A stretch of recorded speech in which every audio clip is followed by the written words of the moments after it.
this is one of the three scenarios that Brad Panovich put on X earlier. It's the track number 3, and it shows that snow, ice mix, rain, and it kind of brings the rain as far north as Columbia. It brings ice through Charlotte, and then pushes the snow into Virginia, as we were just talking to Tim Buckley about.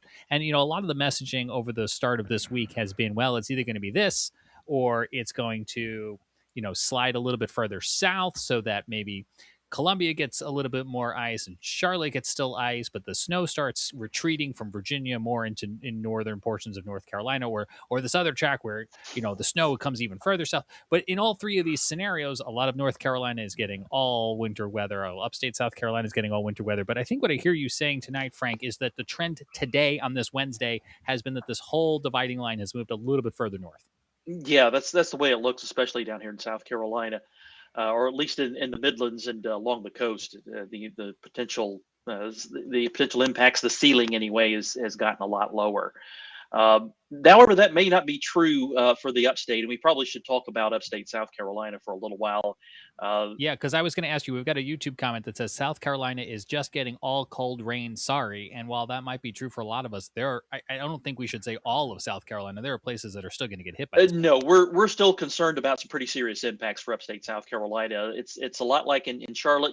We talk about it all the time, that we think that the highway planners of the 1950s decided that hey, let's build this highway that we're going to call I-85. Let's build it right along the area that's usually a dividing line during weather events, because that happens so often.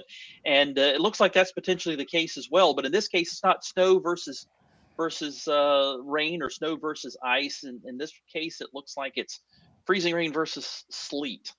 Yeah.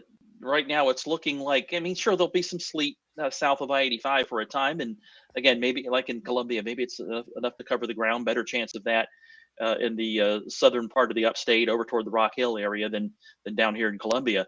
But once you get north of 85, that's where that near surface cold air layer starts to get thick enough and cold enough that you might get a lot of sleet instead. That's probably especially true once you get into the foothills up Mom and Dad's way in Polk County and over toward Rutherford and up to Hickory. Those areas, the cold air tends to get locked in pretty good there at the low levels, no matter how much it warms up aloft. So in the upstate South Carolina area, if you're not getting sleet and you end up getting freezing rain, it could be a really bad ice storm in that area, because it looks like we're going to put down well over an inch of liquid, maybe an inch and a half to 2 inches of liquid.